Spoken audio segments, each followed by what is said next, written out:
Bonjour à tous et à toutes et bienvenue dans notre épisode de présentation des entreprises qui mettent l'IA au cœur de leurs solutions. Et aujourd'hui, je reçois Hubert Ménard qui est cofondateur de la société Ficha. Salut Anis. Hello Hubert, comment vas-tu aujourd'hui? Très très bien, ravi d'être là, merci. Eh bien écoute, pareillement, ravi de te recevoir. Tu es mon second invité pour échanger sur l'IA au cœur des solutions. Et peut-être avant de démarrer, est-ce que tu peux te présenter en quelques mots et nous parler un peu de Ficha? Ouais, pas de souci. Du coup, je suis Hubert, comme tu l'as dit, directeur général et cofondateur donc chez Ficha. Natif de Rouen, pour ma part, j'ai fait un DUT Tech Deco, licence AES, puis école de commerce à Grenoble. C'est là donc que j'ai rencontré Vincent, cofondateur de Ficha. Et donc depuis 6 ans officieusement, 4 ans officiellement, on a créé donc Ficha. On met donc l'intelligence artificielle dans des capteurs que l'on place dans 2 verticales différentes, dans les bacs de tri et dans les camions de collecte. Le but, c'est d'auditer tout un territoire pour savoir où est-ce que sont les contaminants, les erreurs de tri ici, et indiquer aux collectivités quels sont les messages à délivrer à la population pour sensibiliser au mieux.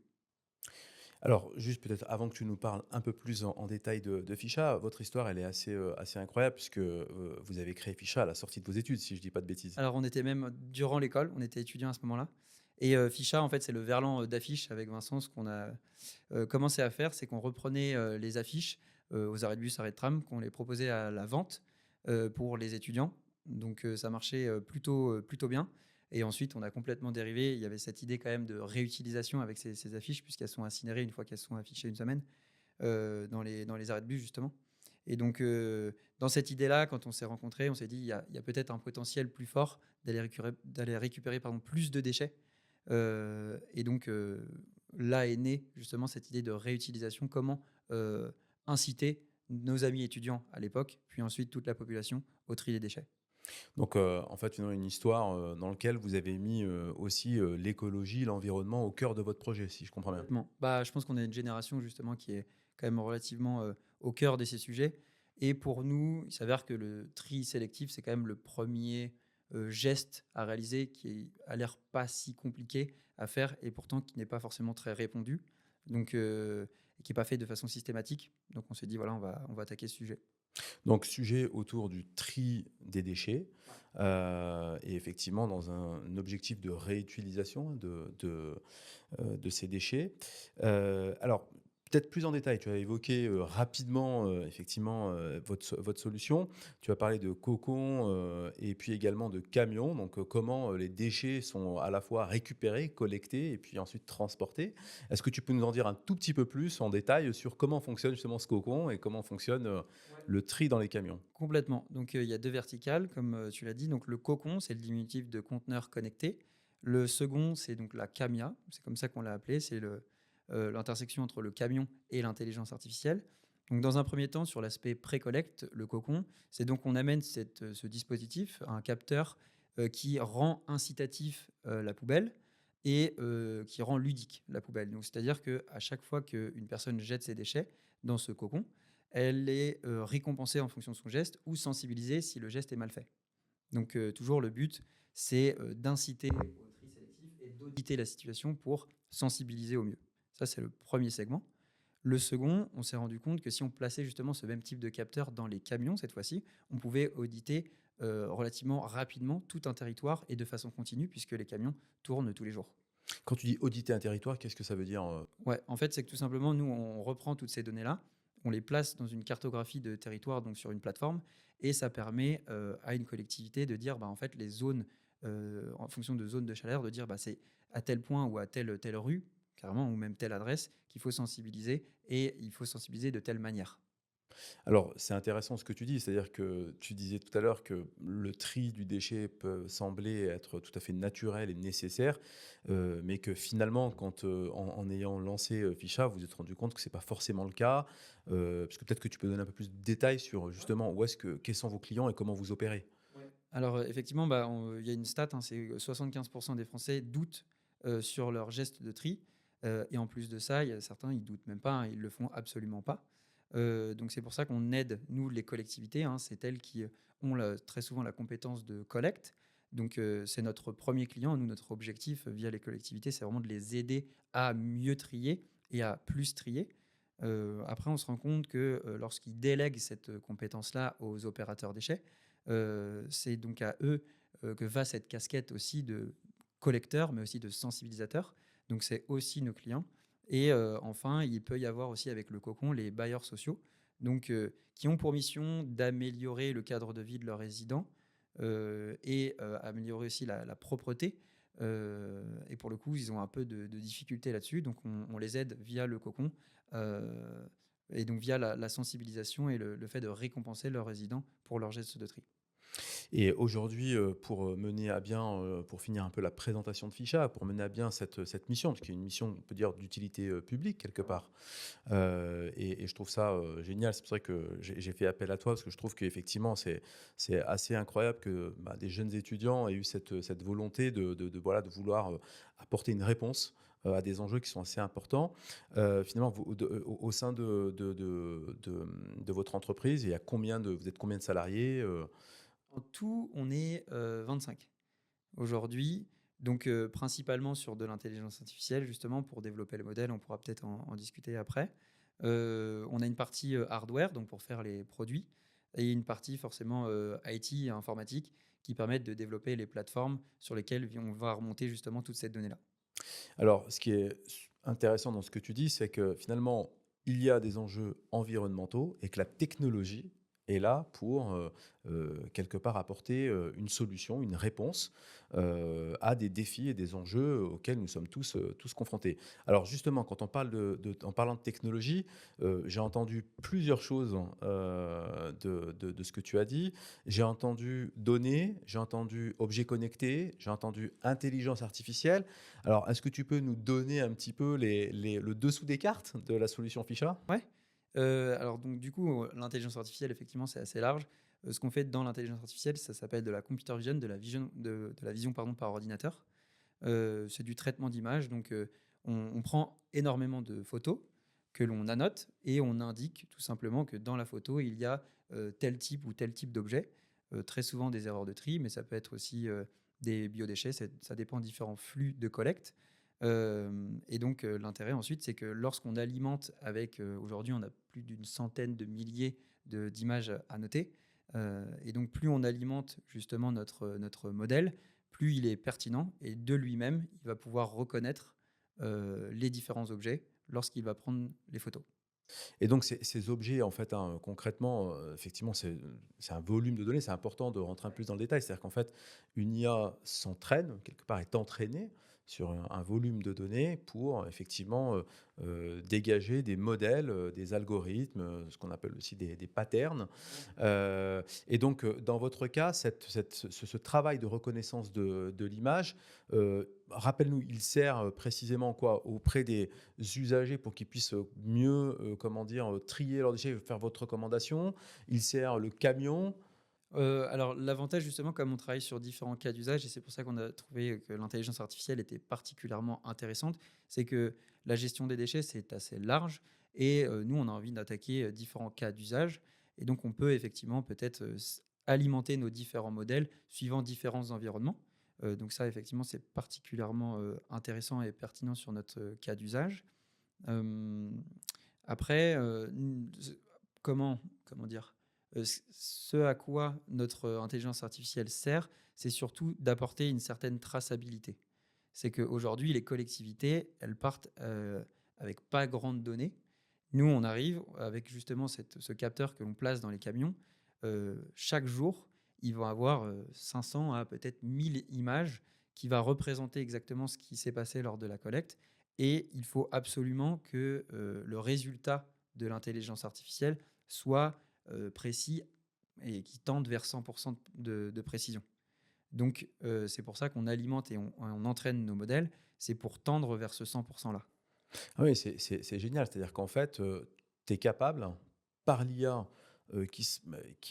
via les objets connectés par ailleurs, ces capteurs, être capable d'identifier et donc de catégoriser quelque part les déchets pour les collectivités. Et donc, du coup, de comprendre finalement, si on prend sur une seule journée, c'est une chose, mais si on prend à l'échelle d'une année, ça permet de mieux comprendre quelle typologie de déchets il y a à traiter et finalement, peut-être en termes de structuration du recyclage, d'avoir en amont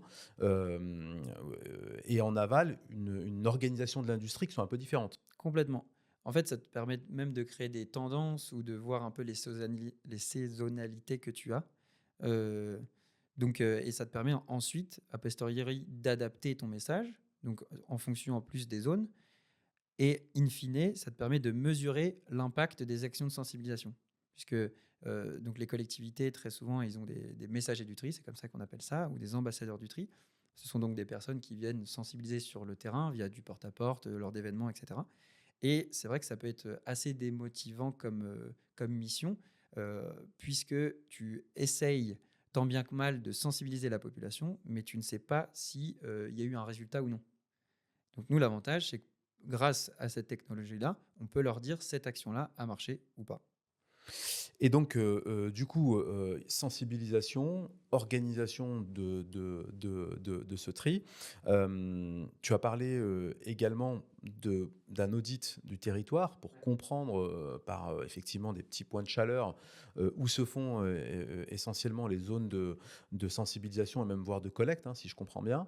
Et est-ce qu'aujourd'hui, votre solution, elle permet justement d'aller un cran plus loin?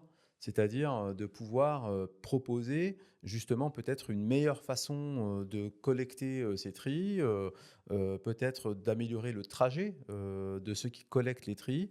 Est-ce que c'est des sujets que vous abordez, parce que quelque part, c'est là où c'est intéressant, c'est-à-dire j'ai la tendance des tris des objets des déchets à récolter. Je sais en volume où est-ce que ça se passe et bien, en fait, je peux faire des préconisations directement auprès de mes clients. Complètement. En fait, ce qu'on peut faire, c'est surtout pour les déchets qu'on appelle des déchets dangereux. Donc typiquement, il y a un gros sujet aujourd'hui sur les bonbonnes de gaz ou les bonbonnes de protoxyde d'azote. Euh, il y a quelques années, il y a un centre de tri qui a explosé à cause de ces déchets dangereux et ça peut coûter plusieurs de millions d'euros, voire dizaines de millions d'euros. Donc effectivement, les opérateurs déchets, de traitement ou même les collectivités sont très intéressés pour savoir en temps réel, euh, lors de la collecte, s'il y a une collecte d'un déchet dangereux pour pouvoir l'extraire le plus rapidement possible, ou en tout cas qu'il n'aille pas dans le centre de tri. Donc c'est une possibilité, effectivement. Pas forcément. Alors, il y a la redirection même, c'est lorsque ton camion, on dit déclassé, c'est-à-dire qu'il y a tellement, ton camion est tellement souillé, il y a tellement d'erreurs que finalement, ça ne sert absolument à rien qu'il aille au centre de tri, mais plutôt à l'incinérateur. Donc, ça, c'est possible aussi en temps réel. Secondement, d'alerter en fonction de l'erreur s'il y a une erreur de tri dangereuse qui a été détectée. On a beaucoup parlé effectivement, d'IA sur le traitement de l'image. Est-ce qu'aujourd'hui, vous avez, également, d'autres, utilisations de l'IA, au sein de votre solution, dans l'analyse de données, ou autres sujets, que vous mettez à disposition de vos clients? Pour le moment, c'est réellement le traitement d'image, notre cœur de métier. Euh, dans le futur, peut-être que ça va être intéressant, effectivement, de savoir bien consolider l'intégralité de ces données-là pour pouvoir faire des plans de sensibilisation assez précis et automatiques.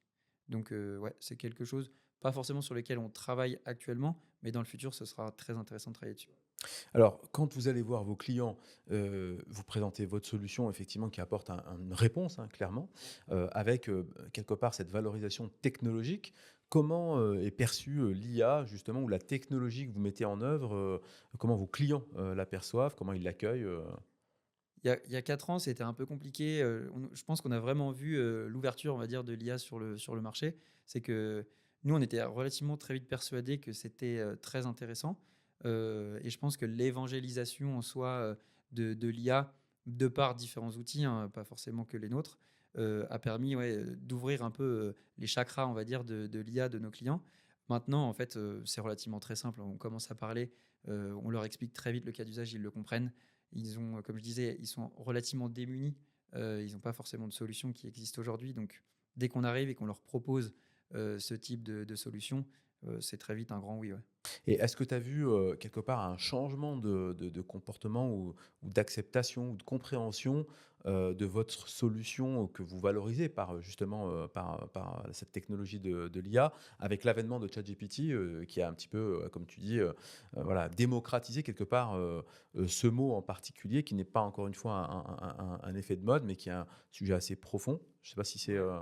est-ce que tu as senti un petit changement, une Ouais, je pense que, alors pas forcément nous on n'utilise pas, enfin c'est pas exactement ce que l'on fait, hein, ChatGPT, mais mais typiquement, de par le fait de l'expliquer, que l'intelligence artificielle maintenant, si on dit IA, tout le monde comprend, on va dire, ça permet cette évangélisation. Donc dès qu'un acteur, comme nous arrive et qu'on parle à une collectivité qui n'a pas forcément mis en place, hein, des outils informatiques très poussés, mais quand on commence à parler d'IA et que tout de suite c'est, bien reçu, c'est beaucoup plus simple de toute façon ensuite de vendre notre service, ouais. Et est-ce que au sein de même de Ficha aujourd'hui, vous utilisez, l'IA, dans vos process, internes? Ouais, ouais, bien sûr. On essaye parce que ce que l'on se dit, c'est que il y a eu internet. On pense réellement que la prochaine vague, et elle est déjà là, c'est l'intelligence artificielle, et si tu prends pas le wagon, en réalité, tu seras en retard. Donc, on essaye au maximum de au moins la comprendre quels outils on peut mettre en place dans nos process, heu, pour, justement ne pas être en retard, voire en avance, sur tous les acteurs de demain, tout simplement. Si demain tu devais, conseiller à tes clients, d'intégrer, votre solution ou de l'IA, enfin, quels seraient un petit peu les conseils, que tu pourrais leur prodiguer, Je pense en réalité que l'IA est un sacré bel outil. Donc, avant de vouloir tout mettre en place, c'est quand même assez intéressant de prendre le temps de voir ce qui se passe. Mais ensuite, c'est quand même de se demander, pour quel but, je veux mettre ça en place. ChatGPT, je trouve que c'est un bon exemple, c'est qu'en fait, c'est surpuissant, mais en réalité, si tu sais pas trop quoi lui demander, ça sert à rien. Donc, c'est quand même bien de comprendre pourquoi tu fais les choses et ensuite aussi comment bien l'utiliser. Donc, ouais, ce serait surtout ça mon conseil. Au sein de tes clients justement avec qui tu discutes, effectivement donc cette démocratisation de l'IA elle est là. Est-ce que quand tu vas voir tes clients justement, vous avez des échanges sur ces, sujets-là où ils vous demandent vous-même de pouvoir aller un cran plus loin avec vos solutions en utilisant ces technologies ou c'est encore un sujet qui reste, voilà, plutôt connexe, à à leurs activités? Pour le moment, comme c'est une innovation, ils nous demandent effectivement, alors plutôt en termes de fonctionnalités, différentes fonctionnalités de ce que l'on peut faire, et nous, on est preneurs de tous les retours parce que justement, ce qu'on veut, c'est fournir un service, à 100 quali pour nos clients. Ce que je dirais, c'est quand même ce qu'ils veulent, c'est avoir une intelligence artificielle qui soit la plus précise possible. Pour le moment, c'est vraiment le cas d'usage de base et c'est ce qu'on s'attelle à faire. Oui et puis, pour revenir dessus, tu parlais effectivement du traitement d'image et cette notion de fiabilité. C'est là où il y a en effet un sujet un peu délicat parfois avec l'IA qui, peut justement ne pas être précise. Et que justement, un des sujets, clés, c'est d'amener une réponse qui est notamment dans des processus assez, critiques, d'entreprise, une réponse fiable, à près de 100. Et c'est là où vous allez entraîner vos modèles. Alors justement, juste une question technique, la solution que vous avez mise en œuvre, hein, c'est une solution, dans laquelle vous avez développé vos propres données d'entraînement, vos propres algorithmes, ou vous avez, également vous êtes appuyé sur des sujets, déjà existants? Les modèles existent déjà. Alors après, tu les réadaptes en fonction de ton environnement. Mais surtout, ce qui est intéressant, en fait, c'est les données qui alimentent ce modèle-là.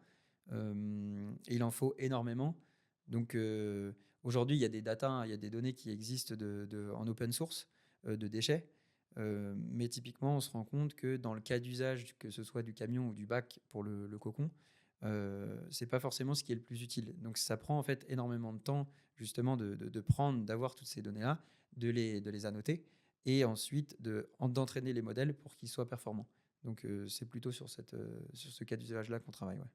Et aujourd'hui, voilà, quand tu dis, effectivement, c'est important de bien le matérialiser pour les clients, quand on veut pour les auditeurs et tes clients, c'est qu'effectivement, quand tu, entraînes un modèle sur une image en particulier, l'IA doit intégrer un certain volume de données pour comprendre, je sais pas, qu'une bouteille est une bouteille, qu'un bout de papier, c'est un bout de papier et que donc là-dessus, vous avez, en effet des milliers, voire des millions de données à intégrer, à faire ingérer, finalement à l'IA pour que, justement on atteigne, cette précision. C'est ça. Après, tu as d'autres types de techniques, ce qu'on appelle la data augmentation, qui permet justement de prendre des images, cette fois-ci, par exemple hein, sur Google Images, que tu insères directement dans ton image et tu entraînes ton modèle avec ces images générées, on va dire. Donc il y a d'autres types comment dire, de solutions qui existent, mais effectivement, celle qui marche le mieux pour le moment, c'est les vraies données terrain, on va dire, c'est les photos qu'on doit prendre via notre cas d'usage directement. Merci Hubert. Alors, pour conclure, peut-être juste un mot en termes de bénéfices justement pour tes clients. Si on prend, je sais pas, un ou deux projets que tu as pu mener, quels ont été les bénéfices clés que vous avez pu constater avec votre client? Pour le cocon, je dirais que en moyenne, c'est assez fou, hein, mais on double la quantité et on double la qualité de tri. Donc ça marche plutôt très bien. C'était des objectifs qu'on s'était fixés et on les a surmontés. Donc on était plutôt assez fiers. Sur Sens, je crois qu'on avait mis même 5 cocons et on a divisé par 2 la quantité d'ordures ménagères. Donc il y a eu un transfert de flux qui s'est opéré et on a triplé cette fois-ci donc la quantité de tri. Donc ce que l'on permet justement à la collectivité, c'est d'avoir plus de performance de tri. Ce que l'on permet aux bailleurs ici, c'est d'avoir plus de propreté au sein du local, peut-être moins de pénibilité aussi pour le gardien ou la gardienne, parce que parfois c'est même à eux de retrier derrière, donc pas forcément très cool et relativement très pénible comme travail. Pour la CAMIA, ce que je dirais, en fait, c'est déjà une première visualisation du territoire. Pour l'instant, les collectivités, elles ont difficilement une. Elles savent à peu près quelles sont les collectes qui ne vont pas, mais nous, on apporte un vrai audit et quotidien. Donc ça, c'est vraiment très intéressant pour elles. Et après, nous, notre objectif, on n'a pas encore forcément du recul, mais c'est vraiment ce que l'on veut faire. C'est que les collectivités, leur but, c'est donc augmenter leur performance, soit en gros diminuer le taux de refus de tri. Et notre intérêt, c'est de réduire, on va dire, de 5 à 10 points le taux de refus de tri. Et on va tout faire pour y arriver. Dans un premier temps, il y a cette idée de traçabilité, d'audit. Et ensuite, effectivement, il y a cette idée de sensibiliser au mieux, au plus proche, avec le bon message. Euh, donc, grâce à nos algos. Merci Hubert, merci pour toutes ces informations et d'avoir partagé avec moi ton entreprise et ta solution. Et puis bonne chance pour Ficha, parce que Ficha, C'est pas fichu.